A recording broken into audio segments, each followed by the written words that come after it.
We do have a quorum at this point, so let's start with yeah, we do have a quorum. Let's start with a roll call attendance. Ralph Dormitzer, Ralph Dormitzer present. Brian Host present, Susan Franklin, present. Michael Dick. Michael Dick here. Great. Okay, so the time is 5:39, and to the extent you heard an inflection in my voice when I said we have a quorum, I just want to be clear. There is a logistical error that's getting clarified with regards to one of the appointments. So even if we find ourselves in a gray area at this moment with regards to the exact composition of the committee, we still have 3 members that are absolutely clear at this moment in time and on this call. So we have a quorum. Let's go ahead to the first item of business, which is roads and sidewalks, and the special purpose tax that is being contemplated to fund a much expanded permanent program going forward. Mr. Joyce, thank you for joining us this evening. The floor is yours. Yeah, my pleasure. So I'm here to answer any questions. I didn't really have a presentation made up, but we have been working with the sidewalk. I'm not sure of the exact name, but Sidewalk Safety and Connectivity Committee with the select board, and we've kind of gone over the road plan, regurgitated it with other considerations, and came up with this funding mechanism, I'll call it, just to support our 1.85 miles of road that we need to do every year. And it does fall a little short if those are continuous with sidewalks, but in general, and again, not every road is constructed equally, but in general, we're about $500,000 per mile of roadway. So this fund of $800,000 of town money plus Chapter 90 money, which is generally around 200 to 215 every year, would bring us to about $1 million. That would allow us to do the 2 miles of road, and we would do portions of sidewalks or sidewalks in their entirety, based on need and condition. So the funding mechanism, I wasn't part of the genesis of the whole. I'm not sure if it's a revolving fund or if it's just what exactly it is, financial instrument it is, but $1 million we can use every year for sure. Okay. Can you give us an update on where we are with the fiscal 24 paving plan? Call it the summer of 2023 cycle, right? Whatever it is that you intended to get done this year before we have to stop. Bring us up, number one. So, projects that we were hoping to get done this summer, what do we get done? How did it go? Where did the costs come in? How does that inform us going forward? And how much money is left? So I think, the first thing is, getting an update on, just literally where we are at this moment in time with regards to our execution and whatever it is that we should learn from that. Right. So far we paved, and this is with grant money from the state, which we received kind of, I don't want to say the 11th hour, but later in the season. We did Doane Street from Beechwood to Church Street, and then a piece of Church Street out to the Situate border. If you're driving, westbound going out of town that way, that stretch of road was done. And we are, after a lot of deliberation on Elm Street, that kind of held up our schedule, our summer schedule. We were hoping to be paving in August. But right now, crews are coming to town on or around October 1st to do Elm Street, which includes sidewalks on both sides of the road, and Margin Street around the corner, past Howard Gleason, and the stretch of Atlantic Avenue up to the paving joint by Whitehead Road. In addition to that, Smith Place is going to be done, at the same time the crews are in town. I don't know which one will be done first, but Smith Place in its entirety, and then the piece of Cushing Road that connects Smith Place to Pleasant Street. So that would conclude our paving for this year. The next year. So just before we leave that, were these all the items that were on the agenda for the program this year? I mean, are these, the three projects that we had earmarked? Doane Street, basically the Doane Street, Church Street, Situate border area, right? Is group one. The second is the Elm Street group, which includes, sidewalks, Margin Street, Howard Gleason, and a piece of Atlantic. And then the last group is the Smith Street. I mean, are those the three projects that we had in our plan for this year? Yeah. Yes, they were in the plan for this year. And I'm seeing if I can open up. Did we complete our plan, or were there others that we were hoping to do? There were others that were pushed up. So South Main Street is on the short list, and that's been moved out, year over year, pending regional sewer. But I think we're at the point where it's getting close to the condition of Elm Street, where we'll need to pave that probably, next year, decision or no.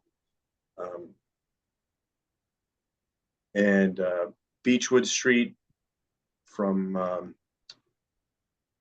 Bound Brook Dam all the way to 3A is on next year, as well as Pond Street from 3A to a little bit past the high school driveway to Alumni. And that will take care of utility trenches, both gas and water, to clean up those sections. There is paving that's in the short term, but it's not town paving. The DOT is going to be doing Route 3A from a couple of 100 feet into Situate, all the way into Cohasset, past Beechwood, up to just shy of Pond Street. So I only mention that in that there's potentially some water work that'll be a non-participating cost for the water department, and it'll probably be part of the discussion with Capital Budget Committee at some point. Brian, it's Mike. Hi, Mike. Did we determine if anyone is taking notes tonight? Because I'm taking notes on what Brian's saying, but I don't want to duplicate efforts. Well, I think we all take Yeah, notes. Would somebody like to take minutes and produce minutes from this meeting? I think that's the question. Yes, I can do that. Okay. And for some reason, I can't get my camera or cameras to work. I'm not sure why, but as long as you can hear me, here I am. We hear you loud and clear. Okay. And let me just ask, have you all received the report from that committee presented to the select board, the sidewalk safety and connectivity committee plan? It's kind of okay. No, I will forward that along. that would be helpful. What exactly you're sending, Brian? So this is, I guess, I don't know if it's in draft form, but it's that ad hoc committee for the sidewalk and road connectivity safety plan. Basically, it touched on paving plan and sidewalks in town, and it talks about a lot of things that we just talked about. So these are plans or proposals that are wish lists, that are proposals that are going to go onto a warrant? It basically, it identifies the needs, paving needs in town and the requirement to provide more funding. So it's basically a memo. It's a 4-page memo. It talks about the funding, It's got a draft. We have a draft road plan. It's a 10-year road plan. So I can forward that memo along with the 10-year road plan. And the road plan, I said 1,000 times, the road plan is dynamic. It changes based on, need, utility work, condition at the time. So things move up and down in year, and you'll see that Doane Street and Church Street moved up the list because, if you drove that way in town, they over the winter got really bad and just needed to be done. So that moved up the list. But the draft plan is basically the list of priority of our roads, 10 years worth, and currently based on paving conditioning index. So going from major rehabilitation to the ones that have minor rehabilitation, and that's kind of our guide work, our framework right now.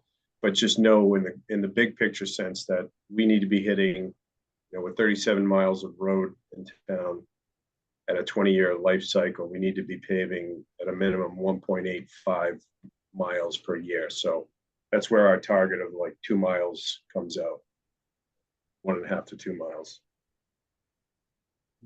Okay, thank you. So Brian, this memo that you're going to send over in the 10-year plan, I know that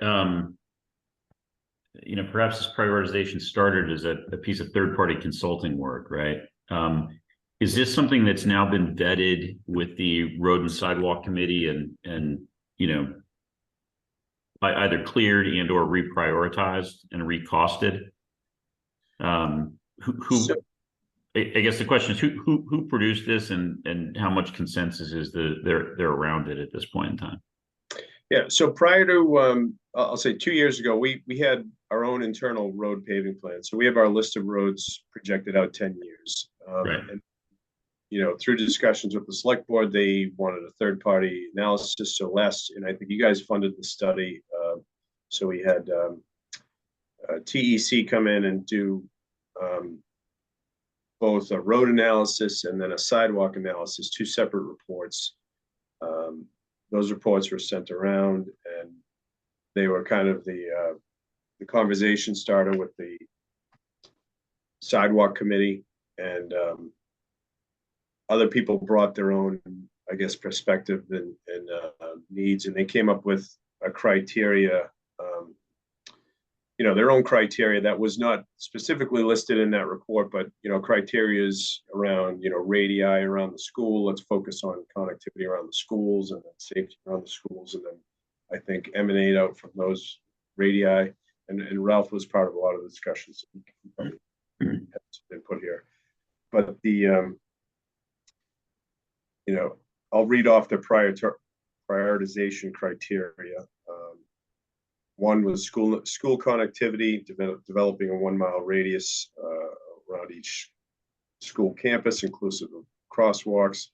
Townwide connectivity, which connecting critical neighborhoods, schools, downtown, harbor, public transportation, recreational use to one another. 3 was sidewalk maintenance, improvement, and ADA compliance. 4 was connectivity to recreational areas. 5 was creating safety measures, speed limits, painted bike lanes, walk lanes, things of that nature. And 6 was address the needs of the town's consultants TEC report. So the committee, and I was part of it. They, developed on that TEC plan and came up with kind of additional, I guess, criteria that we want to goals that we want to meet, and then came up. Developed a plan from there. Okay, so those criteria were set by our Sidewalks and Roads Committee in conjunction with you and in conjunction with TEC. And then those criteria were then used to prioritize the list that now comprises the 10-year plan. Is that? Yeah, that's accurate. Okay. And except that TEC, we used their plan. They weren't part of the committee or the discussion. Basically. Okay. We just. And who is TEC? They were the consultant, the third-party consultant that came in and did a road inspection of our roads and our sidewalks and developed assigned a pavement condition index from 1 to 10 for each roadway, and whether it needed major rehabilitation, minor rehabilitation. And they also, I'll send you the report, and you'll notice that the prices in there are significantly higher than what we pay. Yeah. Because it's the benchmark that they use is the state Mass DOT paving benchmark, and it's a 6-month look back, but the state pays significantly more in tonnage than we do. You wouldn't think so, but collectively, the consortium that we're part of has a lot more road miles than the state, and our paving prices are a lot lower. So I would say that, you know, just in general, the TEC report, those very conservative, I'll say conservatively high figures that they have for each roadway is probably, we could pave it for probably 60% of the value of those cost estimates. That's kind of where we're falling. So, anyway. So we can figure out a way to, sorry, go on. No, the 4 things I'll send to you then is this sidewalk connectivity, you know, memo plan from the committee, the 10-year road plan, and then TEC's 2 reports for the sidewalks and the roads. Perfect. How has our cost experience been over the course of, you know, this past paving cycle, and what, if anything, does it tell us in terms of what we need to be budgeting going forward? So our bid with TL Edwards, on the whole, all of the bid items went up. Paving went from you know, per ton of top asphalt went from about $90 a ton up to you know, 130, and then, you know, for sidewalks it's 150. So there's a significant amount. Those are the big ticket items. There's 110 different unit bid items. You know, anything you can imagine to construct a road, including grass seed and things like that. And the entire bid, I would say, is roughly up, you know, 50% to 100%, depending on what the item is. But the big ticket one was asphalt prices, you know, and that's kind of tied to the energy market. And I know obviously that they were budgeting in quite a bit of cushion given the volatility in that market over the course of the past 3 years, and some of the price spikes. My recollection was they didn't want to do a long-term contract with us again for that reason, and that we did a 1-year deal. Am I remembering that correctly on the pricing? Yeah, it's a 1 year and a 1 year extension. Okay. Are we getting any sort of, you know, any indication as to what, you know, the next year is going to look like in terms of pricing? I mean, are these prices going to hold at this level, given that energy prices, you know, fell back quite a bit? So, I mean, just based on oil prices this week, I mean, OPEC, you know, played their cards, and the prices are going up. You know, it's not.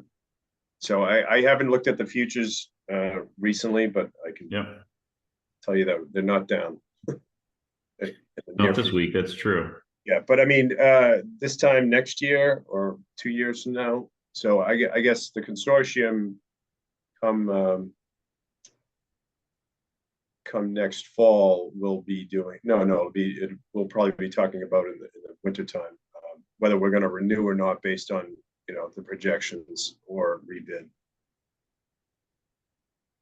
Okay. So what do these numbers translate into in terms of our experience over the past 12 months per mile, recognizing that every mile is a little different? I mean, do these support our plan, or are they suggesting our plan doesn't work? No, I would say our plan, you know, we went from probably 300 to 400 to, you know, 450 to 550 per mile. So it's our plan, our funding plan, which is you know, $1 million per year, that would support our 2 miles of paving that we need to do per year. You know, approximately. So if we put this funding mechanism in place. We'll see, after year one, whether we fall short. And I think, South Main Street is going to be kind of an anomaly. It's got sidewalk pretty much for the entirety of it. Yeah. And sidewalks are, it's counterintuitive, but they're more expensive per linear foot than roadway. So, a roadway is 500,000, a sidewalk could be anywhere from 600,000 to $1 million per mile. And that's because it's all handwork. It's all tight quarters. You have ADA compliance that you need to do. It's the law. And it's a wide range there because there's a wide range of sidewalks. Like the Cadillac version is granite curbing and concrete. And you could go all the way down to, bituminous asphalt, or just bituminous and grass strip. That's probably the cheapest. But, there's a variety of that around town. Elm Street is expensive because it's got curbing on both sides that we need to raise and reset. We're not buying new curbing, except where we need to fill in a couple of gaps. But that's that $1 million a year will support our current paving plan. So the funding mechanism you just mentioned is a funding plan of 1 million per year.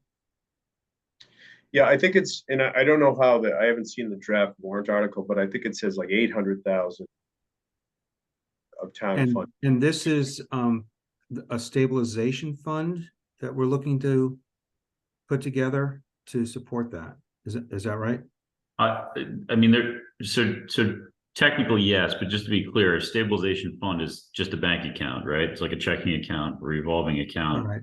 You still have to fund it, and the funding has to come from, the revenue has to come from somewhere to fund it. And that's call it a special purpose tax, call it an override. It's not a general override, but it will be a tax increase, and it will be absolutely restricted to this use and this use only. Okay. So for my notes, I'm putting, or the minutes saying that proposed funding plan of a special purpose tax will provide 800,000 per year to support 2 miles of paving per year. Do I have that right? It's 800 plus an anticipated 200 from the state each year to get you to a total of $1 million. Right. So state chapter 90, we're expecting a minimum 200 per year, and add to that 800, which gets us to the million. Right. Okay. Thanks. Yeah.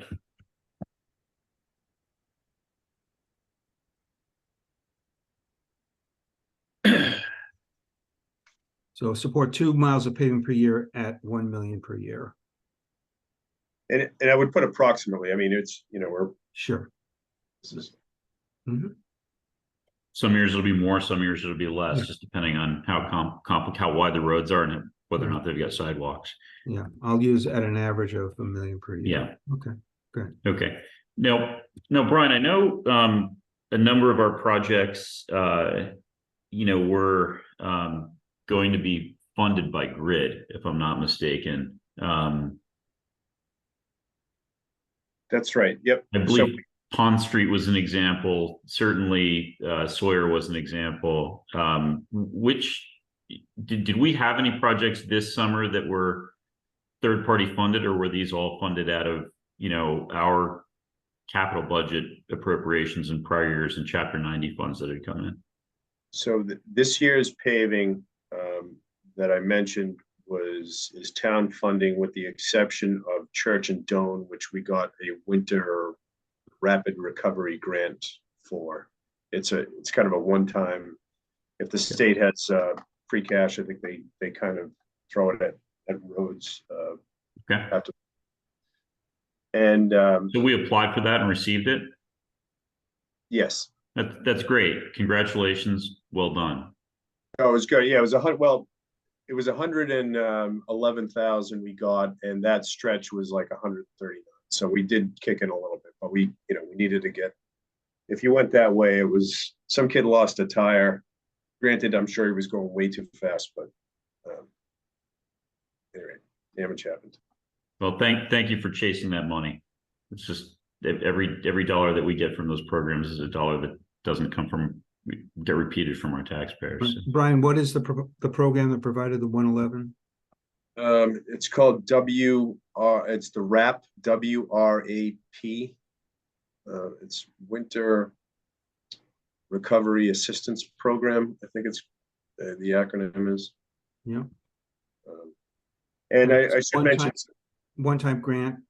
yeah, it's a one-time grant. They have given us that grant before, but not to that extent. The one before, if I remember, was like 30,000 or something like that. So it was enough to do. Great. Got Small. it. Thanks. And to your question, Brian, so National Grid, we were able to negotiate prices to do Pond Street and Beechwood Street with their funding next season. So we received a check just, I think, a week and a half ago from them to do that. So they've paid for it in advance, and we now have that money. Yeah, so we got estimates from TL Edwards Yep. on the paving limits, and that was we passed that along with a little bit of contingency and money for details and testing. Yep. It's like, Okay, and that money, I assume, went specifically into the paving account and will.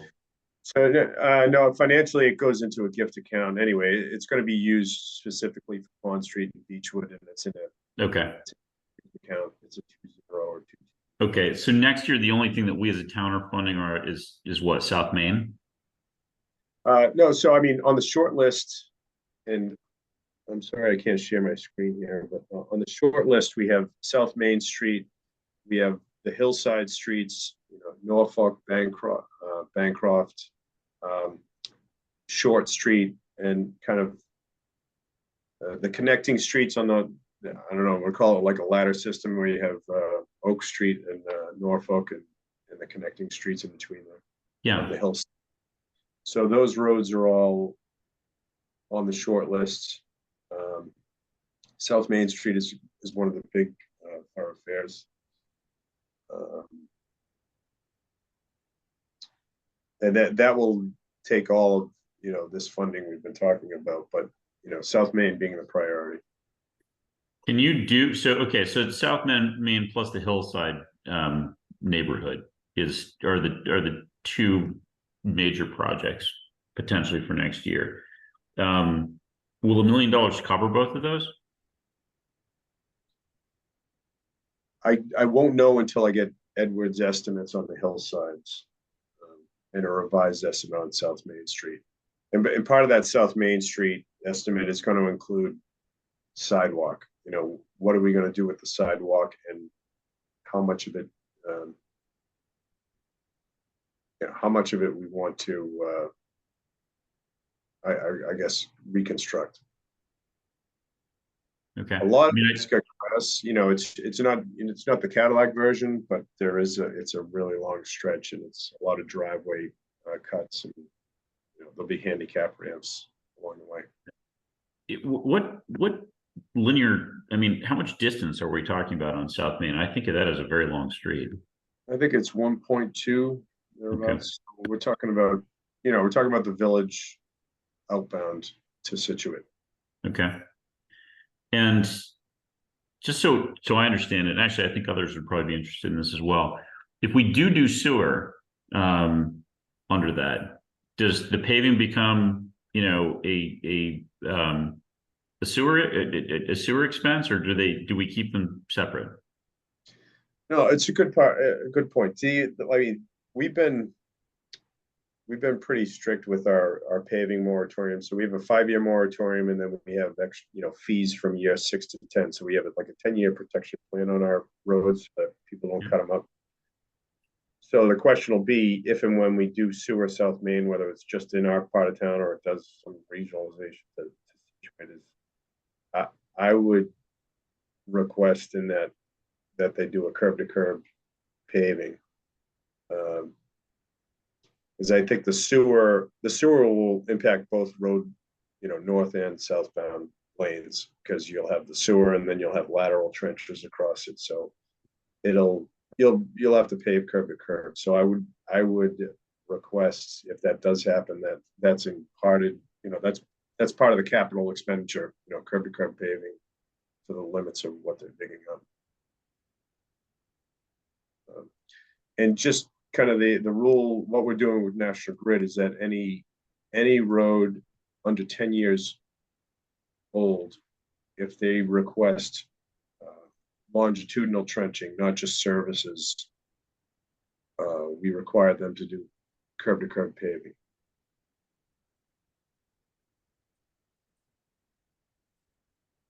Yeah. So it kind of sucks that we have to repave things twice, but it really comes down to the lack of being able to make a decision on this. On sewer on South Main. On sewer, yeah. I mean, ideally, you want to get utilities in, you let them settle for at least a winter season, and then you come in and pave. I mean, Beechwood's going to be a little bit of a nightmare this winter, but then we'll have the trenches settled out, and we'll have a really nice road next spring.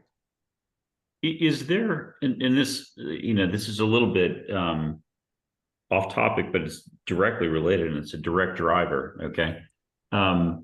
Is the issue with sewer on South Main, the question of whether or not we want to sewer South Main at all, or is it a question of whether or not we want to, also try to tie in Situate in a regional sewer plan? Because it doesn't strike me that sewering South Main would be, that controversial. It's been a goal or an agenda item for the sewer commission. I don't want to speak for the sewer commission for for many years, but it gets into political discussions and. Okay, but if we decided we wanted to sewer Cohasset, yeah, on South Main, I mean, you would do that. You're saying next year, but you probably wouldn't pay for another year after that, just so you'd let it all settle. Is that? No, I want to be clear. There is no plan currently. There's only been discussion.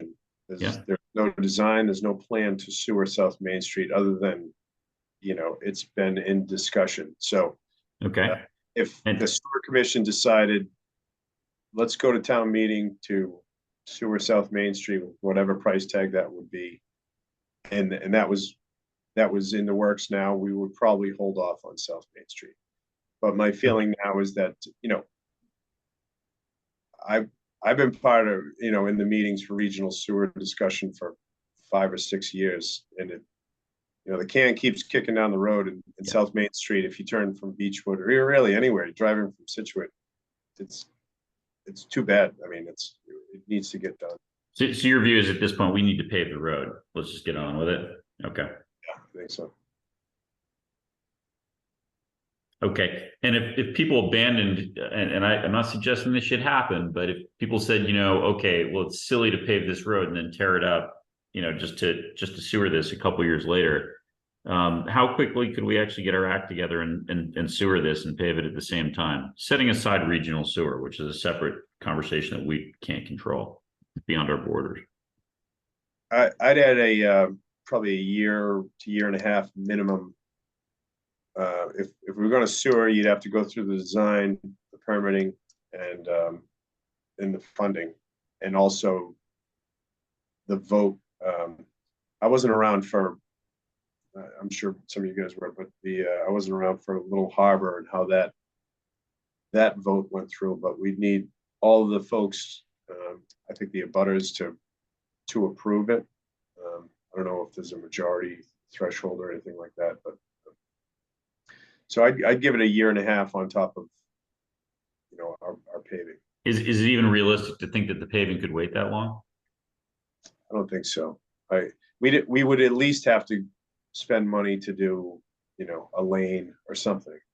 We have to spend some paving money just to get us through next year.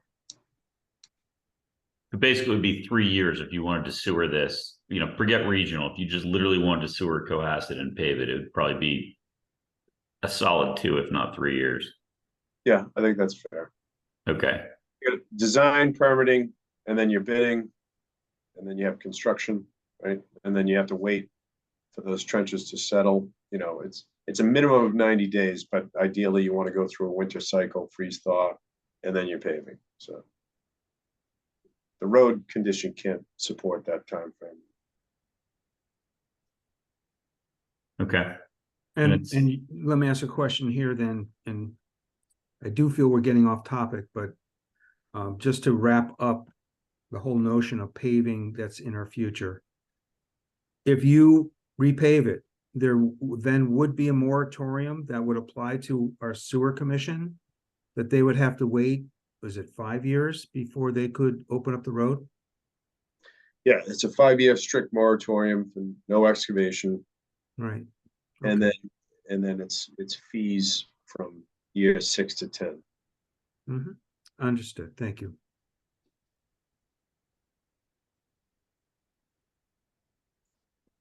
And that's all if you Google Cohasset street opening regulations, that's all written in the policy and the regulations. Right. But okay, so just thinking out loud, so say they decided to then sewer it, whatever, 5-7 years from now, and then it's their obligation to replace the road. I mean, their obligation is kind of silly. It's our obligation, right? It's the taxpayers' obligation. It's totally, I mean, and even with the street opening regulation. So the select board is the authority over our roads. And so it's up to their discretion, and there's discretion in the regulation. Right. The distinction I'm making is it's not National Grid. It's not some third party that's funding the replacement of the road. It's like we're funding the replacement of a brand new road. Right. And if you look at, so National Grid did North Main Street from Forest till past the train tracks, and it was like hell last winter, right? Because we had to let it settle. And then they came in and we required them to do, mill and overlay, which is basically the northbound lane. And you drive it now, even though it was just the one lane on the northbound, the southbound is pretty decent shape. So we could do something like that under the discretion of, Yeah. But you'd have cross trenches. I mean, you have cross trenches at every house, right? Yeah, that's the issue that we didn't have on that stretch of gas. Right. It's just a different game, and you're probably gonna be tinkering with water while you're in there. So, okay. Let me ask one last question regarding sewer and its impact on South Main. Could we, if we so chose and completely absent a regional agreement with Situate, is there any reason we couldn't simply drop a main in there that's big enough to accommodate that future possibility? So that's the question. You have, if we decided to sewer South Main Street, and it's going to be mostly force main all the way up to, so right now the sewer stops at St. Anthony's, the intersection with Spring Street, Summer Street, South Main Street. Everything to the south of that would be a force main. And if you made the force main too big, like say let's make it big enough so that it could take Situate's flow in the future, then the flow could become septic, because it's such a big pipe. You have low velocities and you have settlement down in like the bellies of the pipe, where you'll have a high flow, think of like Super Bowl flush, halftime, and then it'll discharge all this septic sewage out into there. And once it hits the gravity main, it smells like hell. It's an issue that has happened in the past by the Common because of the increased size of the force mains around Little Harbor. And once it hits the gravity main, it off gases, and it's septic. It's septic that starts off gassing, and it's terrible. So the solution to that was they had to do traps in everyone's house, just up to Depot Court, that's not optimal either. So at any rate, you have to design it for what you're intending to sewer. Okay. With a forced main. Okay. Force main, yeah. All right. That's helpful. Thank you. Sure.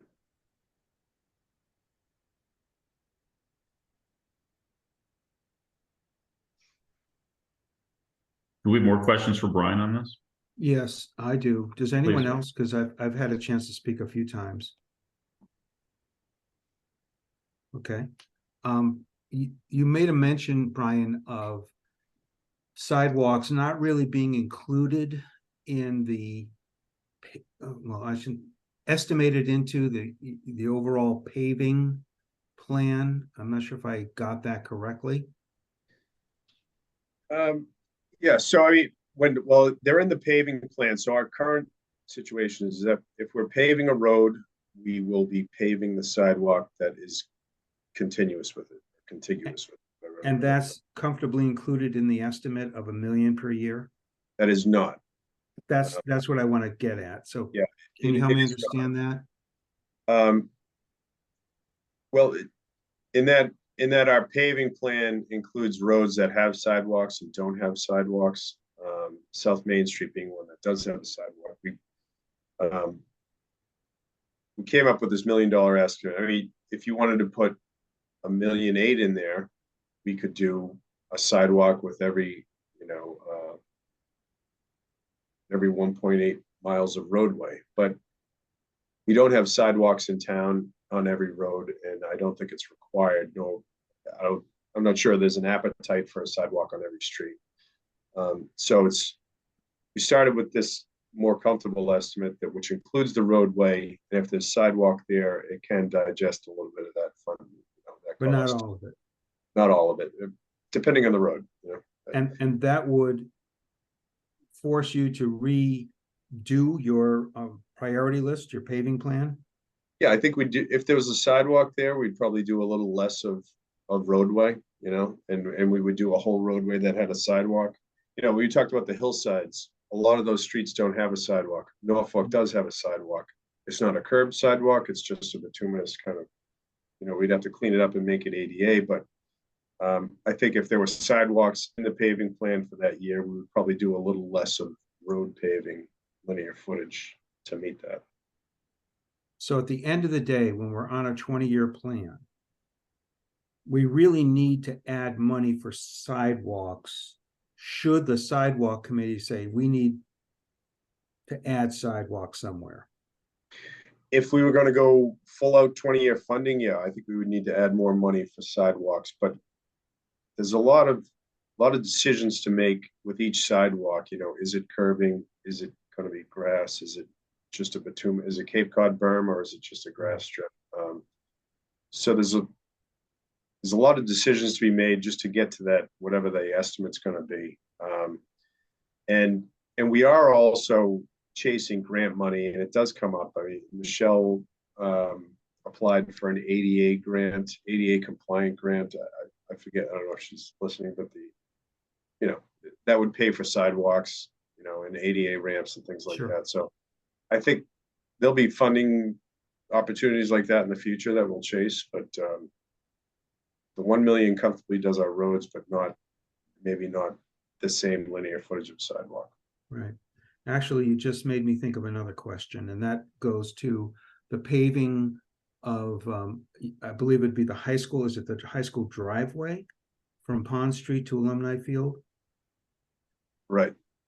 There was discussion back a year or two regarding granite curbing and snowplows, and any further thoughts on how you would, first off, is curbing part of your equation in doing that driveway?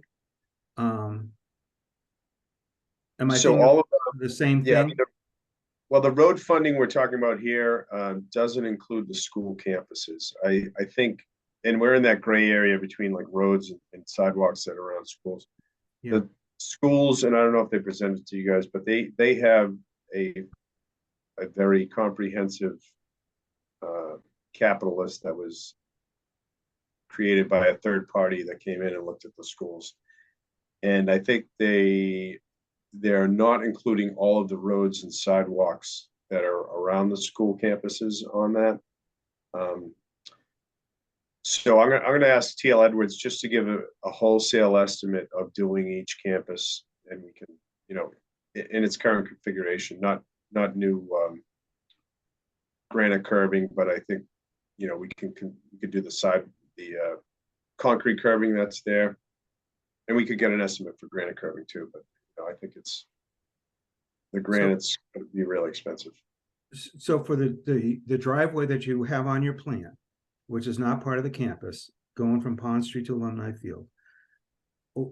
Is there curbing on that that has to be replaced? So that's not in our road plan. Okay. That, what's not in your road plan, that driveway? Any of the driveways for the schools. All right, then I'm trying to understand that one item you included on the list, I believe, for this year. From Pond Street to Alumni Field. So Did I misunderstand are we that? looking at the capital? We're looking at the capital budget spreadsheet from last year. No, it's just something you mentioned earlier in this conversation. Oh. When you're running down things that are going to be paved. Oh, I think I may have misspoke. I meant Pond Street from Route 3A to just past the driveway to the high school is the limits. Okay. No, when you said Alumni Fields, I thought about going up Yeah, there. no, sorry. Yeah, I said like the driveway that goes to Alumni Field, but no, it's just Pond Street proper. Got it. From All 3A right. all the way up to past that driveway where the trench is. Okay, thanks. Got that cleared up. But I mean, you know, once we get the quotes, I'll provide them to the schools, and you know, I don't know how you guys feel on how you want to present the school. Should the schools present their paving and sidewalks around the schools? I mean, obviously we'd be managing the project, but it's I'm planning on getting estimates in the entirety of what the campus is, and at least you have a dollar figure you can chew on. But I don't agree with kind of piecemeal, like doing a little section here and doing another section there, because it just makes the other sections look terrible, and it doesn't it doesn't really achieve, you know, a good driving surface or walking surface around. Sorry, I digressed there for a little bit. Right. No, makes sense. On Brian, DOT paving 3A from Citrus to Pond Street, is that next year? Yeah, it's 24. Thanks. Okay. You'll notice that I think they're starting to move the poles out of the way on either side of the street. So that's including that's the DOT complete streets model where the sidewalks on both sides of 3A, bike lane, and then there'll be a travel lane in each direction. So not two travel lanes as it is right now by Shaw's. It'll be a single travel lane each direction with a center turn lane. So sidewalks, bike lane, and then 2 travel lanes and turn lane. Right. What happens then to the intersection at 3A and Beechwood Street? So that's a new lighting system, new crosswalks. It's all new signalization up there. Right. I've got another item that I could add as a question to you. At the Border Street Bridge and the intersection of Border Street with Lighthouse Lane. Yep. There, I feel, is a real strong need for a real crosswalk right there. And I've had an informal chat with Chief Quigley, who tells me they're not allowed to put a crosswalk there. And I'm not sure I understood exactly why. But is that something that your department can reconfigure so that a crosswalk would be allowed? Yeah, you would need to reconfigure. So you can't just paint a crosswalk with, you know, as much as you would just paint is cheap, but you need to have the pedestrian land on a ADA compliance ramp and onto a walkable sidewalk on the other side. The challenge there, and you know, I think is just the driveway. It's a narrow driveway, 2-lane, and you know, liability wise or even technical, like dropping a pedestrian right in the middle of that isn't the safest measure. So we'd have to look at it and see how to, you know, on the you know, the side where the kids jump off the bridge. Basically, that's who's going across there all day. It's the kids illegally jumping off the bridge. but it happens Well, all you know the, something, just in fairness, there are a lot of walkers, who follow the sidewalk across the bridge on the Gulf side Yeah. and then cross over to continue their walk past the sailing club yeah, so that year has, round. that has a crosswalk past the Lobster Pound, and it's a sidewalk on both sides. No, Well, no, but maybe we I should think we set say this like up for another discussion, because I don't want to take up a lot of our time. Or maybe I should actually just bring it to the Road and Sidewalk Committee. But I think you've given me a sense of why that was not allowed, and we can move on. yeah, I mean, you did have to put a handicap ramp on where there is a sidewalk there, so it's, a tread mat handicap ramp. Yep. And then on the other side, you need to find a safe landing spot that they can continue walking. I know in reality, they just walk up the driveway, but it's not, Yep. I would say code. I'll follow up on my own. Thanks, so.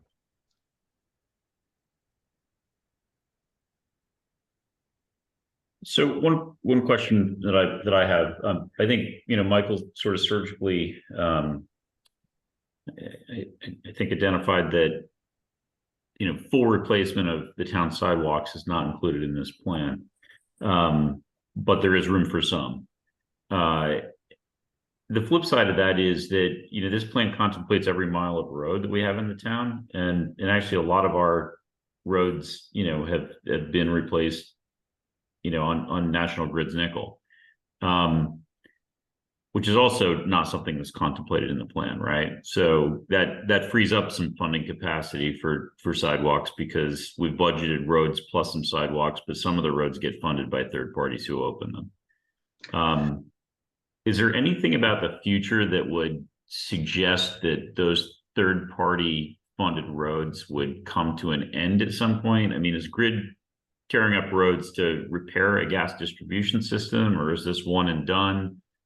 Yeah, and that's a good question, and it's yes, there will be an end or a slowdown to it. If you look at, I guess it's a confidential map. They didn't want me to distribute it, but I have a gas map hanging in my office that has the old uncoated steel mains, which is a priority for them to get rid of. Now, I don't know if you remember the reports a few years ago. Cohasset was like the leakiest town or something.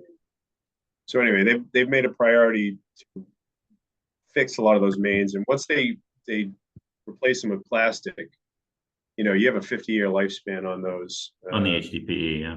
So with the Pond Street was done, and then it had to get redone, and that was the only reason for that was because of all the generators that have been added in town, the capacity of the diameter of the existing mains didn't support the capacity of the load of all those generators on the other side of town. So they actually had to upsize after a newer main on Pond Street just to make it, a larger transmission main.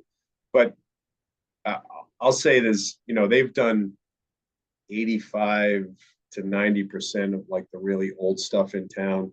And if you look at the map, and the map in my office is 2 years old, the majority of it is already plastic. So I don't think there's a ton more of, long stretches of road that they're going to dig up, but there's definitely a few, and then we'll hit them for those fees if the roads are less than 10 years old. But I wouldn't incorporate it in our funding model, because I don't think it's going to be here forever. It won't continue forever. Okay. And do we have significant amounts of roadway that have no gas under them still remaining at this point, where Grid intends to, or is the push to electrification going to pretty much kibosh that going forward? No, I don't know of any roads that don't have it, that they're forecasting it.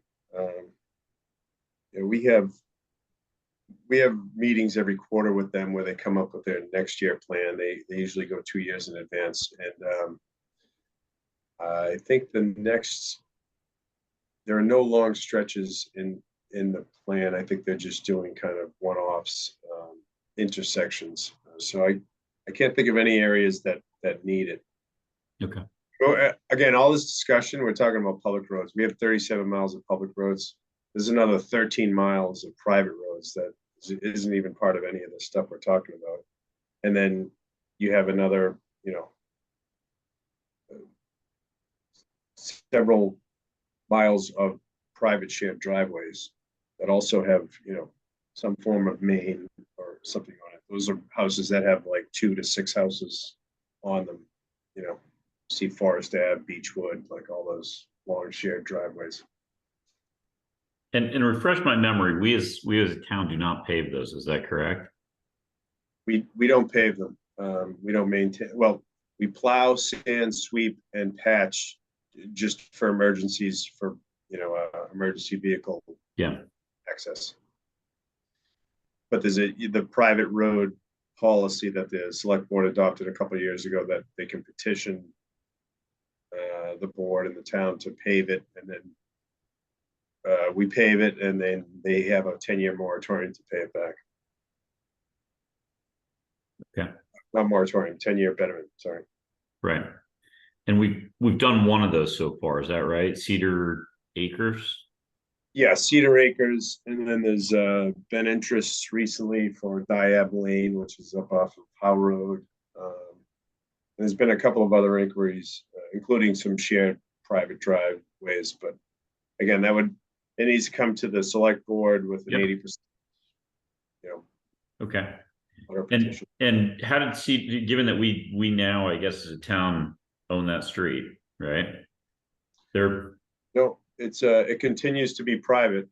Okay. The only way it becomes public is if there's a town meeting vote to accept it. Okay. So basically it's just they borrow we do it and then they pay for it over a course of 10 years. Right. Okay. And that was a new program, and that was the first one through that program. I don't want to get too far off topic here, but I'm just curious, as long as we're on this, how has that worked out so far? Good. Well, we did Cedar Acres. They followed the process, and they're paying back the betterment now. So Okay. There was seed money. I think it was 2018 was the policy, and the subsequent town meeting had $500,000 seed money, and then they used, I want to say, 150,000 of that. So there's probably 350 left. One thing on there is the betterments aren't going back into the fund, and I've talked with Jen about this. I don't know the mechanism of how to make that happen, but we made, it's coming into the town, but it's not going back into that fund. So once we deplete that 500, we may need to kick in another 5. I don't know, something. When we get closer to that point, we'll have to. Well, we should fix the mechanism, right? So that's why I'm asking. I'm asking, like, how did it go? What did we learn? What did we screw up? What do we need to fix? And it sounds like, it sounds like the structure doesn't provide for that fund to get its money back. Yeah, you're going out of my cover. I've learned more about public finance than I care to wish, but in the past year. But okay, I'm not putting this on you. This is one for capital budget to follow up. We've got to fix the structure on that fund. It's like it's supposed to be a revolving fund. It's not supposed to be like, it's not supposed to be, I mean, well, it's not supposed to bleed back into the operating budget. Yeah, it wasn't set up as a revolving fund, an actual legislative revolving fund. It was basically an appropriation. So okay. I think we can have a side meeting with either Jen or Chris, I think the treasurer needs to be involved as well. Yeah, agreed.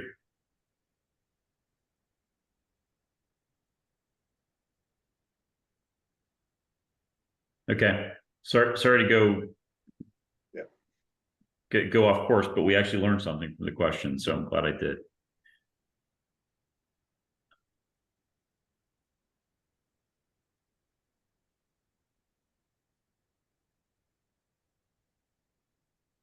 It's pouring out here.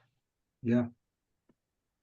So as far as our next steps with your department, do you have anything for DPW that might be coming up for special town meeting equipment needs, we got the salt shed, that the gasoline,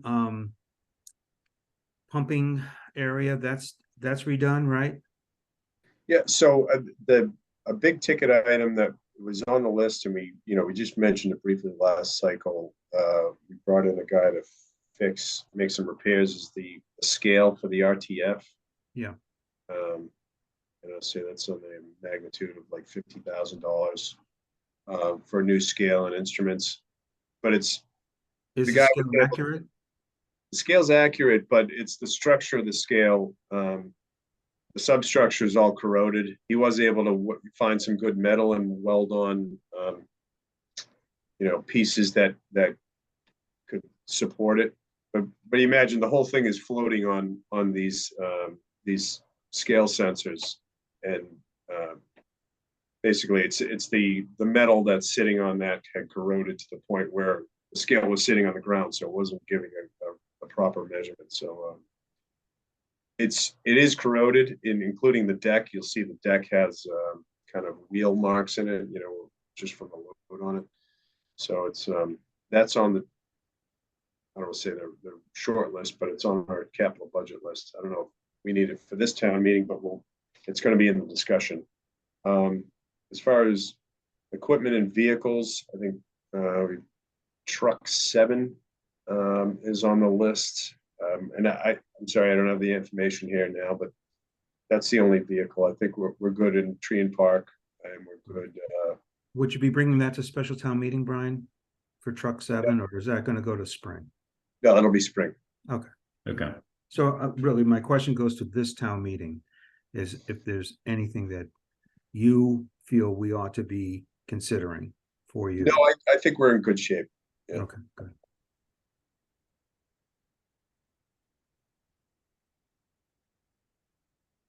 So for the committee, I guess our next steps are really to wait and receive a formal proposal from the Roads and Sidewalks Committee? Or are we expecting anything from them for this special town meeting? I think what we're expecting is that, well, I shouldn't say we're expecting it. So I believe the select board has voted to put this on the warrant. Put the $800,000 special That's correct. tax. Yes. Gotcha. Okay, so that I believe when- that vote has been taken, which is why we're taking it up as a deliberation. There obviously needs to be a policy agreed around this. There is a draft of the policy that I saw this morning, and I hopefully get freed to release it to the committee. And we'll need to comment on that, but I don't think we should vote this until we actually see the implementation policy as written, and that people have a chance to comment on it. I also don't really want to vote this until one of our appointment glitches is cleared up. So I think we should finish the deliberation and then perhaps vote this along with some others once we have all the information required. But I don't anticipate anyone else coming to us with this, Michael. It's really So Brian. is Brian's discussion with us tonight, is that really what we need in order to begin our deliberations and at some point take a vote? Or do we need to hear from do we need to hear from the town manager? And I mean, so here's my town manager motion. Yeah, that's up to us. We can certainly request the motion as well. In addition to the policy, the written policy. Right. In order to vote it, there's nothing wrong with it, but that's up to us as to what we feel like we actually need. I'm not just speaking individually. I think seeing the policy, absolute requisite. Seeing the motion. In the past, we haven't done that, but I continue to move in the direction that that's the right way to do this. Yeah. And I'm perfectly happy to request it and continue to push that issue. I don't think it's good policy to show up to town meeting and read the motions while we're there. So the motions matter, not just what's in the warrant. So I'm perfectly happy making that request. I'm not sure that I personally and I want to hear everyone else's view on this, as well as the other two items. Not sure I personally need to hear anything further on the program from Chris directly. But I just, this is up to us to decide. How do other people feel?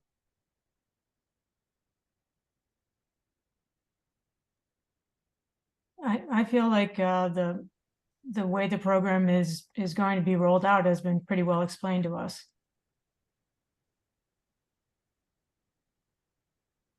I would like to see the background materials. I was just reading the charge from the select board to the committee. But the other materials would be helpful, and Brian said he would provide those. Yeah, so the four things I wrote down here was the committee plan, which is the memo, the 10-year table, which shows the paving 10-year road list, and the 2 TEC reports for the roads and 1 for the sidewalks. Mm-hmm. So just on that, should I email it? I'll email it to Brian and you disseminate it, or? That's fine. If you could please do both my town email, which is required by law, but also copy my personal email so that I know that it's there, because I confess that I do not log in every day. Is it the BDH finally or something? Yes. Like that? Brian, do you want to entertain a motion to, one, request from the town manager, I'll use town manager, a written policy for the application of 800,000 per year for road paving, number one, and number two, request from town manager, the town manager motion for the special tax increase.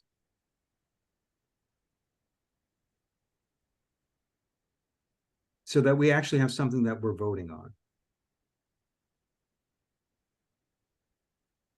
Okay, it's an interesting question. I mean, do we just request it? I think we're in consensus that we request it, or is there a benefit to actually having a vote on it?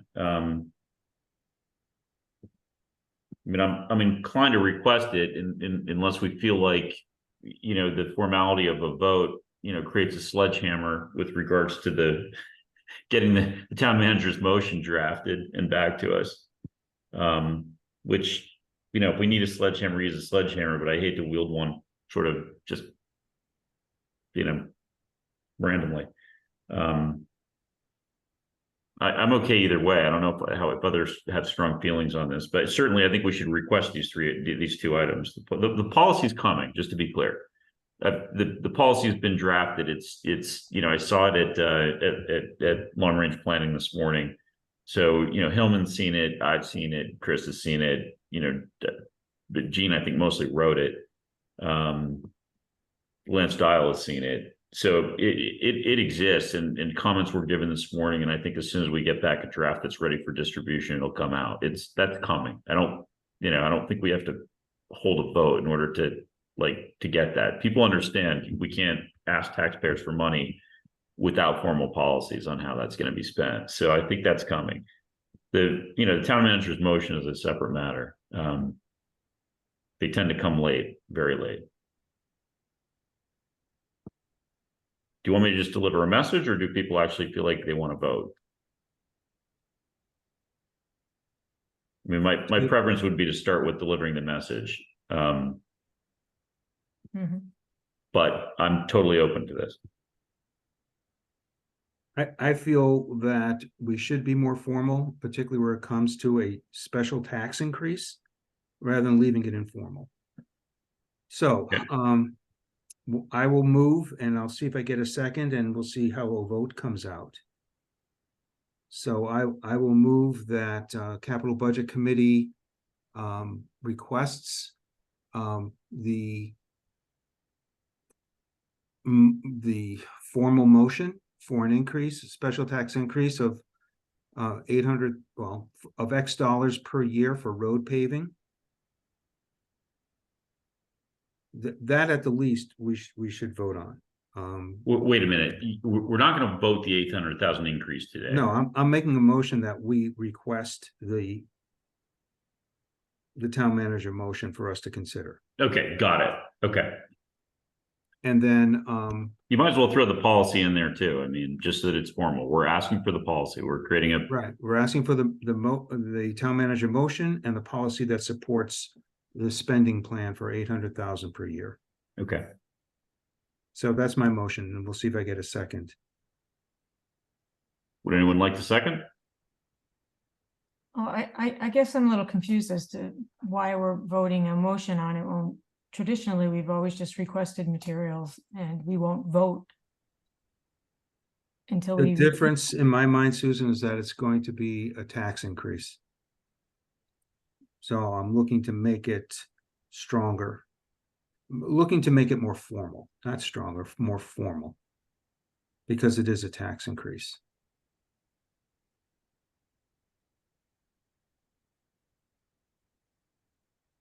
Okay. Ralph, you just went off mute. Any thoughts? Well, the only thought I have is that you won't get a motion until the warrant is written and an attorney has looked at how the motions have to get written. So you're not going to get a motion until the very end on just based on how these things are done. So that's number one. Number two, you do need to see the policy. It's essential. I do think, in fact, it's a tax increase and it's a perpetual tax increase. In fact, it's a way to avoid Prop 2.5, which is all this is a critical thing you're raising, Mike. That's what it is. This is really a long-term tax increase for something that should be well within the operating budget of the town, since it's a every year need. Making this a tax increase or a special purpose tax is, in my view, something that needs to be debated under the policy question or any other kinds of questions. So I agree with you on the policy part and the tax part, but I think you make the request in policy and you can assume that you're not going to see a motion anyway because it won't be available even for the town manager and really almost until a week before, maybe even days before. My experience has been days before the actual town meeting. So you can ask for the warrant article, I think, and that would come up rather quickly. Okay, okay, fair enough. Yeah, warrant article. Yeah. Okay. But let me just follow up. Can I follow up, Brian, with Ralph? Yeah. Ralph, I think what you're revealing is the potential for pushback from this committee to, well, call it the finance director or the fiscal leadership, that this may be more appropriate as a 2.5 override versus a special quote unquote stabilization fund. And this this topic, if we decide that it's more appropriate as a 2.5 override, and that's our reply to the fiscal powers that be, that may well change the dynamic. It may well change the motion, or it may well change how we vote our recommendation. So there's an opportunity here for us to influence what is going to go before the town meeting, whether it's a 2.5 override or whether it's a stabilization fund special tax increase. And we need time to delve into that and have our debate on that. Okay. If you know, if there's a discussion to be had on that, it makes sense to have that discussion. So I'm validating your point, Michael. We should, you know, we should go ahead and have it. I mean, we can do that tonight. I mean, you know, the agenda article is the project's update and the special purpose tax. If discussing an alternative to the special purpose tax is, you know, is a potential Prop 2.5 instead of a special purpose, you know, it's on our agenda. We should discuss that right here and right now, unless, you know, people need more time to think about it. We need the detail, Brian.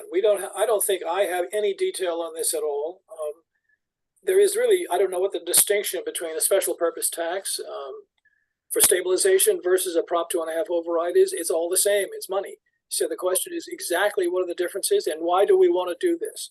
So without the policy and without the actual at least warrant article.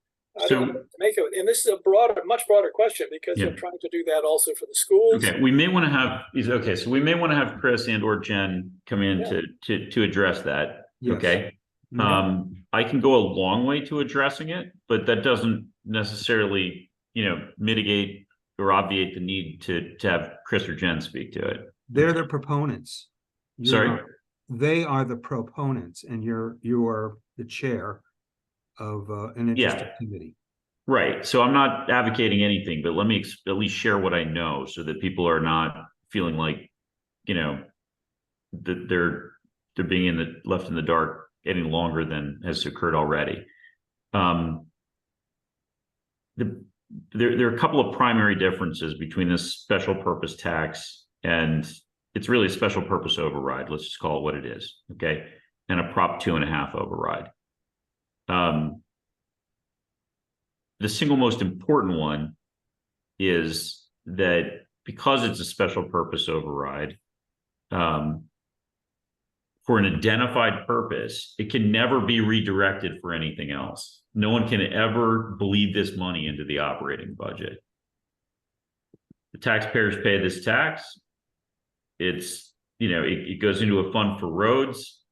Nobody has any ability to do anything else with it. All right. As a legal matter. Whereas in the context of a Prop 2.5 override, you're just increasing the general levy of the town by some amount above, the 2.5 that you're allowed to increase it in a given year, right? And you can say, well, we're doing this to create a funding mechanism for roads. But once you say that, it's only obligated to be used for roads in that very first fiscal year. After that, they can take the money and do whatever they want with it. It's becomes part of the general levy, and it becomes open to debate and open to redirection to, any other line item in the budget that people want to push ahead of roads and sidewalks. So, you have the ability for people to basically, I don't want to say pilfer, but redirect the money for purposes other than what it was intended for. If you do a Prop 2.5, this creates a new tax, but it puts a firewall around it in the context of the special purpose tax. Whereas a Prop 2.5, you can say what you want to say, but 1 year later, people can do whatever they want to do with the money. Mm-hmm. When does it terminate, I guess? The special purpose tax, does it have a termination date? It runs in perpetuity until people decide to terminate it. In other words, it is a permanent tax override. Yes. That's right. So there's hardly any distinction here. So far as the money, it only is whether or not the money can be redirected. That's all. That's correct. And that is the primary difference. Functionally, you should think of this as a Prop 2.5 override, in terms of what taxpayers see and feel. But the structure of this is a special purpose tax. Make sure that this money never goes anywhere else. It has to go to roads and sidewalks. Nobody can play games with it. Does it increase by 2.5% per year as a result of its construction? It has, so the increase, it can be no more than 2.5% per year. So okay. So it's an add-on, right? Okay. It can grow at a maximum of 2.5% per year.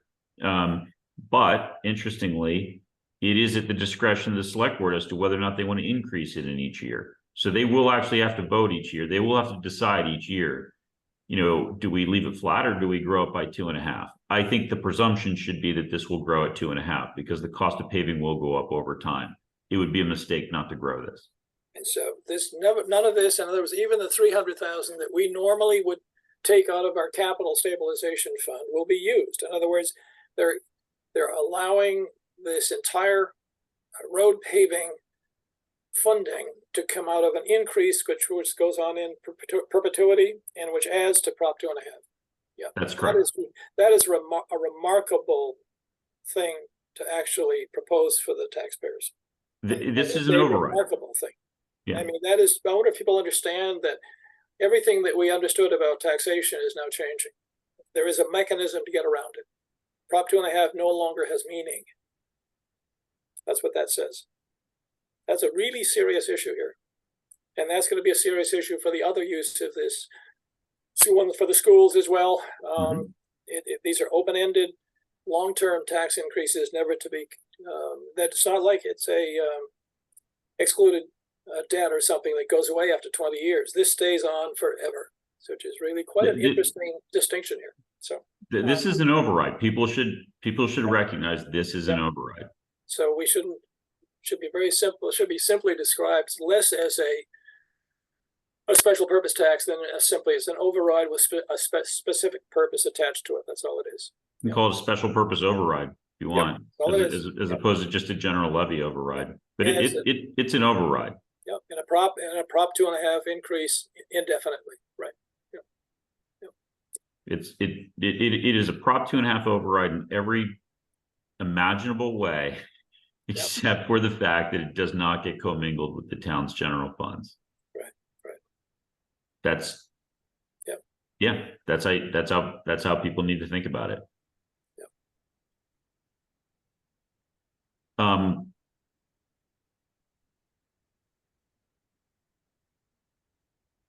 So the question then becomes, do we prefer this structure to, versus a general levy prop 2.5 override, right? That's the topic Mike raised. And this, we can discuss this preliminarily based on the explanation I've given, recognizing that you probably want to hear this either from Chris or Jen, but recognizing those two primary differences. Number one, it is segregated; it's not commingled, and number two, that it probably will grow at 2.5, but it doesn't necessarily have to. Whereas a prop 2.5 will grow. It goes into the new base and it grows at 2.5 per year. I mean, those are the differences. Do people have a preference one versus the other?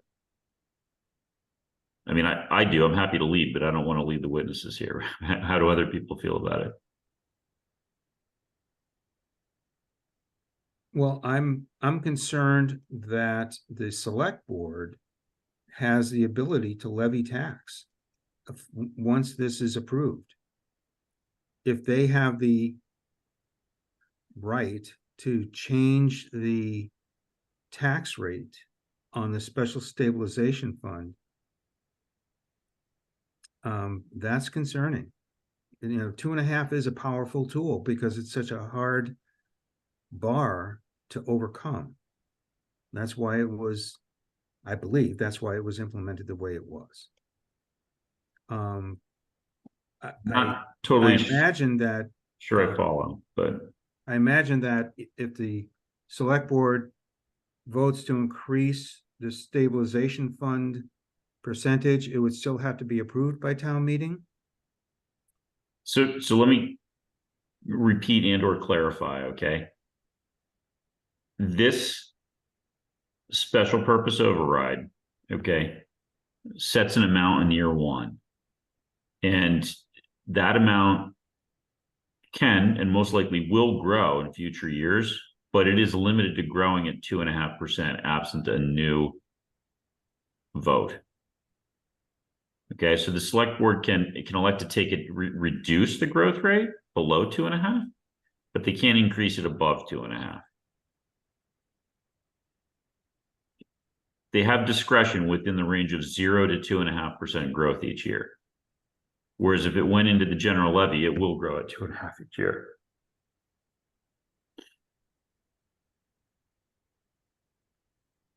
I would encourage people to think to assume that this will grow at 2.5% per year, but it's not an absolute. I just want to hear more pros and cons. I just don't know enough. Okay. All right. I understand. Based on the two pros and cons, I mean, do people have a preliminary view on this? I mean, well, other thoughts? let me give you a simple view here is that if in fact you were trying to put in, for example, a new roof, or you're going to do a new high HVAC system, I think most people understand why we might have to special fund that. Mhm. Where there is an item which has a recurring expense forever, then it belongs in the operating budget. It does not belong anywhere else. And this is fundamental to how you actually run the town in an efficient way. We are not running it in an efficient way, as well, and as a result, we're having to tax tax what are normally expenses through a special override. Right. I do not think it's correct. I think it's incorrect to do that. If in fact you said to me, okay, what we're really trying to do is to bring the schools up to some level of capability, and it's really significant money, everything over 100,000 or everything over $1 million or something like that is a fund we're going to create. I understand doing that, particularly if it precludes the need to actually build a new school. I can understand that. But in the case of roads, I cannot fathom why we would, in fact, something that has to be done every year for about $1 million or $1 million and more as time goes on is not funded directly by our own operating budget. I just don't. You mean sorry the to say. general levy? I mean, it's not operating budget, it's capital budget. Our capital budget. It's it comes out of the funding that actually comes from our taxation and any other source, right? So anyway, that's how I look at it. I do understand other things, but this one I don't understand at all. I think it's a mechanism which is just avoiding having to, work more diligently on the budget itself and spend less on things that are unnecessary. So anyway. Okay, So- Susan? Well, the city of Newton just passed that in March. I know that because my husband works in Newton. They passed a significant $9 million override. And it's for very similar items as to what we're talking about here. But their website explains it very clearly. And the primary driver for it was they needed more money than the 2.5% increase would provide. So they went out and did the override. And Susan, in Newton, did they do a special purpose override where the money can only be used for certain things, or did they do a general Prop 2.5 override and, Nope. and basically say this is what we intend to do with the money, but they're not legally bound to do that after year one? No, it was a special purpose for public schools, needs for the public schools like sidewalks, paving, improvements around the schools. And, some climate and sustainability resilience funds. So, But it's special purpose. It can't be used for other things. yeah, the only thing that's confusing on here, and I can ask my husband since he probably knows. I think it may be limited to a one-time override versus You can do that annual too. repetitive thing. Yeah, this is obviously a repetitive cost. It's never going away. It's every year. Mhm. Anyway, if you want to read up, they have an FAQ section it's very, very detailed. Okay. So, Provide us some insight or, give us some more questions. okay, so we're talking about roads tonight, but we're going to face the same issue with regards to the schools, right? We have a capital funding mechanism that was put in place 13 years ago, that was not built to contemplate $1 million worth a year of roads, and certainly wasn't built to contemplate the constant stream of maintenance, both large and small, that was going to come off of our schools, because at that point all three buildings were fresh and they really weren't seeing any major maintenance items. It's really something that's occurred in the past 5 years, is that as the youngest of the buildings crosses the 20-year threshold, which is the middle high school renovation. I guess they opened the doors in 2003, so we're at 20 years there. The other buildings are, I think, about they're between 5 and 10 years older. Maybe you guys remember exactly when they were done, but I remember sort of mid to late 90s. So we're at that moment in time. There's going to be a constant stream of major expenditures associated with those buildings, and we need to make those expenditures, or you know, we should assume that in very short order, we're gonna have to replace them.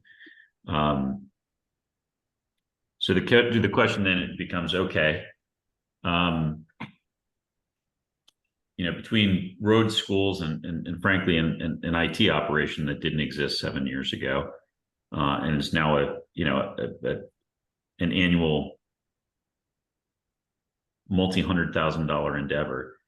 How do you fund that? Just thinking out loud, there may be other alternatives, but these are recurring in nature. So you can either do a general Prop 2.5 override and ask for, you know, that money to flow to the capital budget, which it may or may not, which is how we got into this pickle in the first place, right? The operating budgets grew, the capital budget didn't. And, you know, we've been flat and our costs have gone up and our operations have expanded, right? So that's how we got there in the first place. So that's one option. Go general Prop 2.5 override and hope the money finds its way to the capital needs, and doesn't get sucked up by operating budgets. The second choice, you know, is to say, okay, well, we want the money, but we don't think you should do any tax increase. You know, that requires something between, you know, aggressive fiscal discipline and or redirection of free cash, or, you know, commitment of free cash to, you know, to this as its use. You know, recognizing free cash is sort of a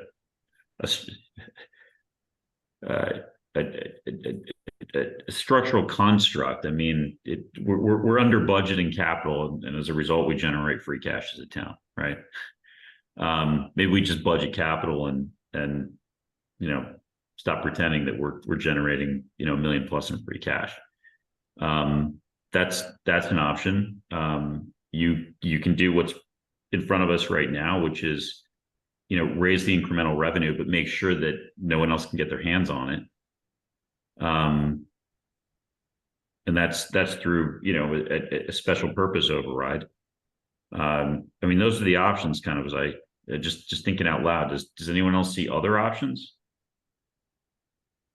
I don't see other options right off the bat, but I am somewhat concerned that the long-range fiscal planning group has not addressed our repeated requests, our meaning capital budget's repeated requests, to give us more funding out of the operating budget. We're asking now for another 500,000 per year. That's a $500,000 out of a $45 million budget. And instead, whoever proposed this stabilization special tax increase is saying, well, we'll pay for it. Our solution is to raise taxes, rather than go back and come up with an additional $500,000 per year in order to get $1 million worth of road repairs every year. That has our DPW director, who's, I think, well trusted and respected, has come up with that number. It's not a made up number. It's well reasoned. And so that's my reaction, Brian. Yeah. That I have not seen an effort to provide capital projects sufficient annual funding, and to raise taxes is not a good move in my view. For future maintenance on schools, I think there's a case to be made. Okay. Just one clarification. Prior to a few years ago, the capital budget and this committee, you know, was not allocating 300,000 a year to roads. So that was never in here prior to very recent history. And it's part of what's creating, you know, the constricting effect in our ability to fund, you know, other valid requests. So the fact that it got dropped in here, I think, you know, into the regular way capital budget process is, you know, is problematic. So, you know, we created an incremental 300, we, the town, created a $300,000 expense and dropped it on a budget that wasn't increased to handle it. So I don't necessarily see it as an incremental 500,000. We, you know, if it's an $800,000 number, we need to make an $800,000 home. Out of a $45 million budget, I think that's not an unreasonable request. And it goes directly to annual operating. Brian, am I wrong in thinking that our typical free cash is around 3 million a year? And that is the amount of money that is not spent generally across the board. It's always spending less than in fact is budgeted for various projects. So we get about 3 million. I think there is a small percentage in the budget set aside to put aside some free cash. Now, there's a calculation that says like 3% of the budget should be free cash or some number like that. But we typically get about 3 million a year, don't we? So, yeah, we get a number like that. Something. I don't think it's that high. There may have been examples of that, but I'm pretty sure the numbers have recently been sort of in the 1 to 2 range. Okay, well, that's an important question. If in fact it was 3, then there's always been a fair amount of money, which then gets actually dissipated within the operating budget in future years, which is rather interesting. Where does it go? It is the excess of money over what is spent, and that doesn't go away because it's been collected from the taxpayers. I'd have to go back and look at some of those very detailed reports that Chris has done, but generally it's pretty high free cash. It has been. I mean, that's a, you know, that's a more recent it's a more recent achievement. I mean, I don't think we really generated much free cash prior to about 2016, 2017, if I'm not mistaken. Okay. But it is a big number today. Yeah, it is a big number. Well, anyway, it says that there was always and has been, or at least for the past 3 or 4 years, at least the ability to fund the roads if we had wanted to. I don't know if it's true today or not, but it was plenty of money. It's definitely true for fiscal 23. Yeah. I have open a spreadsheet, which is the free cash certification history, 2016 through 2020. And just doing an eyeball estimate of average, I'd say it's in the just below 2 million per year. And going back to 2016. Oh, the annual average, here it is, 1.7 for fiscal year 2021 through 2017. 1.7. And of that, our entire capital stabilization fund came out of that. Is that correct or not? Doesn't come out of free cash, no. We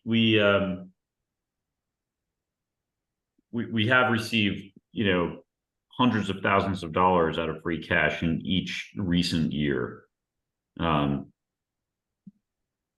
Really going back to the point in time where we started to generate free cash.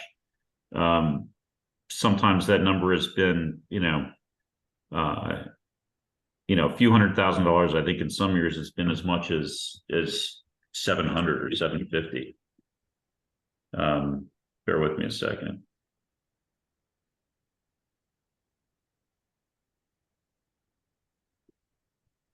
So I just have some history here.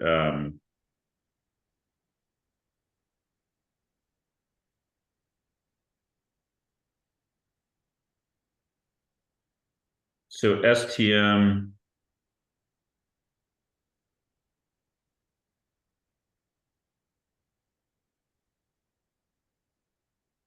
(2016) was 371, 2017 was 150, 2018 was 183, 2019 was 209.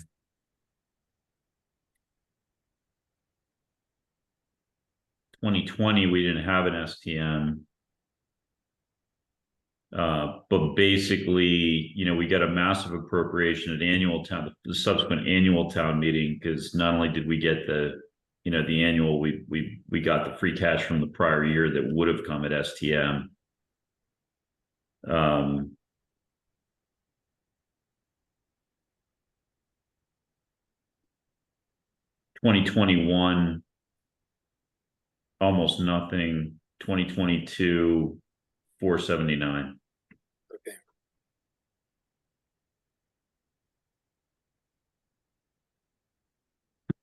So, you know, we have received funding at special town meeting, but never anything even remotely close to, you know, the cost of this roads program that's been dropped on us. And, you know, quite honestly, with the exception of a few years, not even really, you know, you know, one of the largest chunks out of free cash. Well, maybe that's not fair. It probably was one of the larger chunks.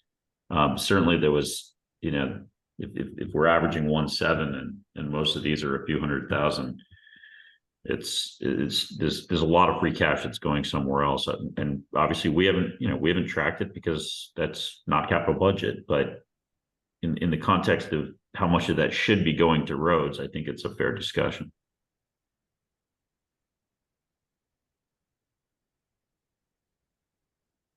Getting back to Mike, what you wanted, I know that you wanted to have at least the policy, which is what you had as a motion there. And maybe if we said the warrant associated with that or something, would that work for you as a potential, if you want to have something to actually vote on? Yeah, that gives us a formal request for a tax increase. Okay. And in terms of messaging back to, you know, the long range planning committee, which, you know, which basically has a rep from every other committee on it, is the message that in this meeting, there's substantial concern that there was an automatic default directly to a new tax as opposed to trying to find this money. As opposed to providing capital budget committee with an appropriate mechanism for funding capital capital spending as part of an annual operating budget. I mean, it's a perfectly functional mechanism. It's just a new tax as opposed to an existing tax. So are we really saying that the issue is that you defaulted to a new tax and you should be looking at the money that you already have? What is it exactly we're trying to say? When we first started advocating for a change in how capital spending is done in this town about 2 years ago, we were concerned that there were that the amount allocated to capital projects did not keep pace with growth, and that we wanted to do something about it, and that desire to do something about it was directed towards a long-range fiscal planning committee. And that brings to my mind, the question of what can the long-range fiscal planning committee do to address our concerns for providing the capital stabilization fund sufficient funding for capital spends, including annual road maintenance, as well as one-time costs. That's where I'm coming from, Brian. I get it. So one thing that committee and no other committee can do is create money out of thin air. It's got to come from somewhere. So the choices are, it comes out of the existing levy or it comes out of a new tax of some form, whether that be a 2.5 override, a special purpose override, a debt exclusion, one-time exclusion, neither of which are appropriate for this, by the way, given it's a recurring item, which leaves me fundamentally with the first three choices, right? Which is make room for it in the existing fund, in the existing taxes you have, whether it be free cash or constraining your operating budget growth. That's choice one. Choice two is a Prop 2.5 override, which runs the risk of the money getting redirected. Or choice three is a special purpose override, which is still an incremental tax, but at least it's not going anywhere. If there are other, like, if people can think of other choices, Well, you really have to parse your third choice, which is the special purpose tax. You have to parse that between what is really a maintenance item that ought to be covered out of the operating budget, and what is in fact a need for a special tax. I mean, it is the inability to make the division between that which in fact you ought to maintain year by year out of your operating budget, and those things which are extraordinary and cannot be planned for readily, which could be anything from, as I said, a HVAC system, a roof, who knows what, but not to make a special purpose tax a way to avoid maintaining your Correct. your capital assets yeah. out of your operating budget. And given the fact that we have very, very strong revenue increases year by year, we don't get just 2.5%. As you know, we get growth from new construction. We get growth.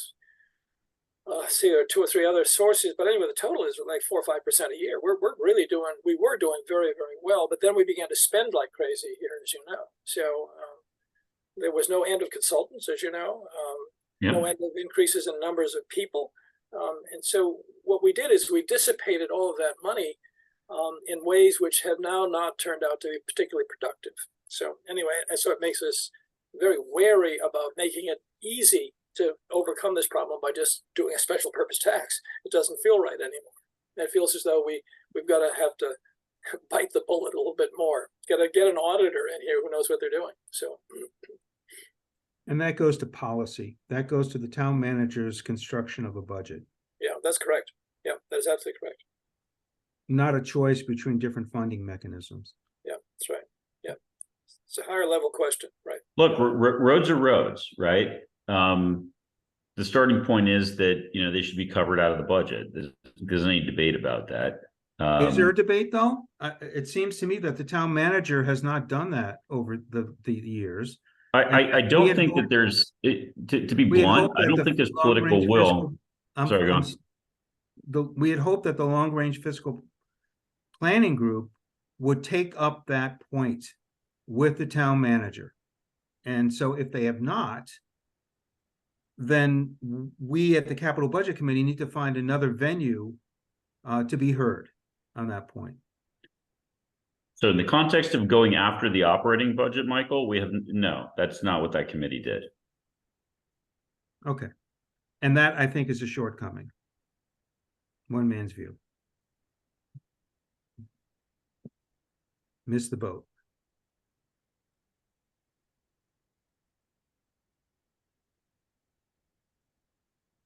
So anyway, getting back to where you were, Mike, I think the question is, do we want to vote or not vote, or do you want to just simply say, make the request for both the policy and the warrant article? I mean, I can go with either one. So just to bring it to a conclusion, I probably have to leave as Jackie is pushing me to eat dinner. So. Okay. So I will move that the Capital Budget Committee requests a copy of the warrant article, the rationale for it, and the policy to support a tax increase of whatever type. No, I can second it, but Susan, I know this may be some question as to who should second on a thing like this. I'm being an associate member. I know I might technically make up the right quorum tonight, but I'm not sure. So. Okay. And I think there's possibly an issue around that, just logistically at this moment in time, Ralph, because there was some paperwork that was not handled appropriately by the Troika. So, I read that. So you want me to just second it? So there's at least there's sort of I'm happy to second it. What you're doing, yeah. I'm happy to second it, just in the interest of democracy, and making sure that it's clean. But before I do that, I want clarity, Michael, on exactly what it is that you're moving for, because you mixed a bunch of concepts in what you're moving for. Okay. I move that So what I think was the parts that were clear were we want the warrant article and we want the written policy for the expenditure of funds. Is there Yes. anything else that we're requesting? No. Okay, then we should be as concise about this as we can in the motion. Is the policy sufficient, or is some rationale? I know you used the word rationale, I think at some point. I here. did. Yeah, rationale is very important because policy may not fully explore the reasons. Okay. It will not. I can tell you the policy will not explore the reasons. The policy is basically the formal policy of how appropriations are made into this fund and how appropriations are made out of this. You know, or it's the tax and spend mechanics is what it is. It is not going to give you a rationale. The rationale. Right. Yeah. So if you want a rationale, you've got to ask for the rationale separately. Okay, so I move that the CBC request from, and I'm not sure whether it should be the town manager, the select board, or both. I'll say the town manager. The warrant article and rationale for a special tax increase. And I'm not specifying which one. For any special tax increase, I'll use that word. And the policy for raising and spending that tax increase.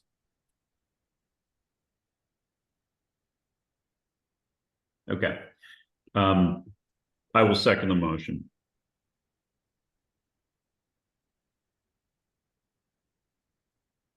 And let's do a roll call vote.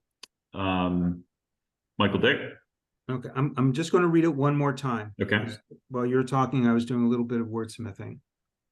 I move that the CBC request from the town manager the warrant article and rationale for any special tax increase and the policy for raising funds and spending such a tax increase. Is that concise and accurate? Yeah, I'm good with it. So I'll second the motion. And let's move to a roll call vote. Michael Dick? Mike Dick, aye. Susan Franklin?